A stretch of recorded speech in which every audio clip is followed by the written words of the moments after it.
warahmatullahi wabarakatuh. Salam sejahtera dan salam perpaduan buat seluruh warga yang dihormati. Yang dihormati Tuan Pengerusi Majlis, barisan panel hakim yang arif lagi bijaksana,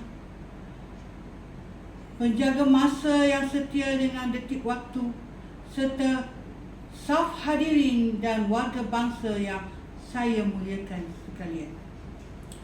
Beradanya saya di sini bukan sekadar melaungkar retorik kata, tetapi untuk membawa minda hadirin menyelami sebuah wadah perjuangan melalui pidato saya, Rukun Negara bersama membina negara bangsa.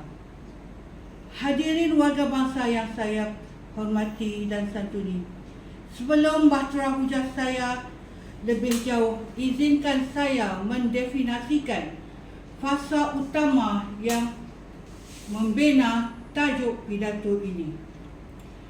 Menurut aspirasi Kementerian Perpaduan Negara, tema bersama membina negara bangsa merupakan satu komitmen kolektif rakyat Malaysia dalam membentuk sebuah negara yang bersatu padu, berasaskan formula PUSH, iaitu Peace keamanan, Unity perpaduan, Celebrity kestabilan dan Harmoni keharmonian.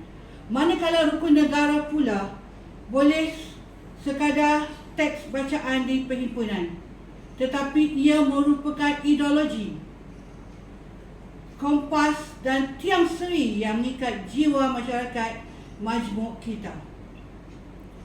Apabila kedua-dua elemen ini diadun, terjadilah sebuah formula ampuh untuk memacu masa depan Malaysia yang berdaulat.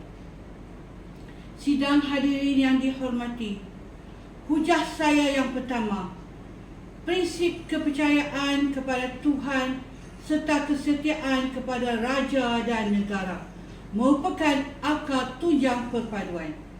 Di bawah payung institusi diraja dan pegangan moral yang utuh, rakyat Malaysia membina tembok pertahanan daripada anasir prejudis. Tanpa moral yang berasaskan ketuhanan dan tanpa taat setia kepada ketua negara, pembinaan negara bangsa akan runtuh menyembah bumi. Melalui penghayatan ini, kita tidak melihat perbezaan kaum sebagai jurang, sebaliknya sebagai satu keunikan yang membentukkan struktur sosial kita. Hujah saya yang kedua, keluhuran perlembagaan dan kedaulatan undang-undang adalah satu perisai pelindung kestabilan negara.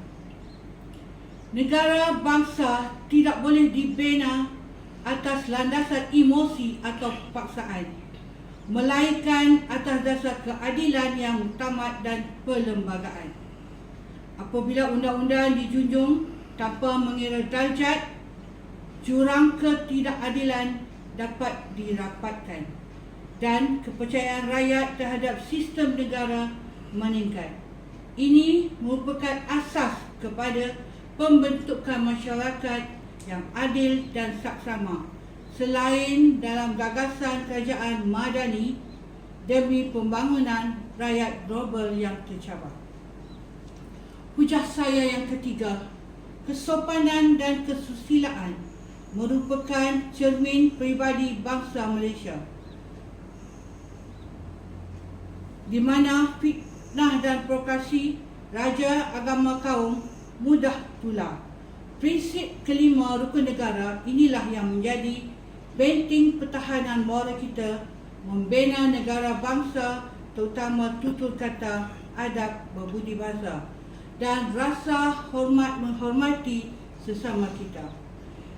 Jika kesopanan runtuh, maka musnahlah keharmonian yang kita bina sejak tahun 1957 dan 1963. Hadirin sekalian, Kesimpulannya, membina negara bangsa pada tahun 2026 ini bukan lagi satu pilihan, tetapi satu kemestian dan kelangsungan masa depan tanah air. Rukun negara bukan sekadar hiasan dinding, tetapi roh yang mesti dihidupkan dalam sanubari setiap insan anak watan. Oleh itu, ayuh seluruh warga bangsa, marilah kita sama-sama sehati sejiwa bersama-sama menggenggam kemas 5 prinsip keramat ini. Ibarat kata pepatah, bulat air kerana pembentung, bulat manusia kerana mufakat. Ayuh kita sama-sama membina negara bangsa. Wabillahi taufiq wal hidayah. Wassalamualaikum warahmatullahi wabarakatuh. Sekian, terima kasih.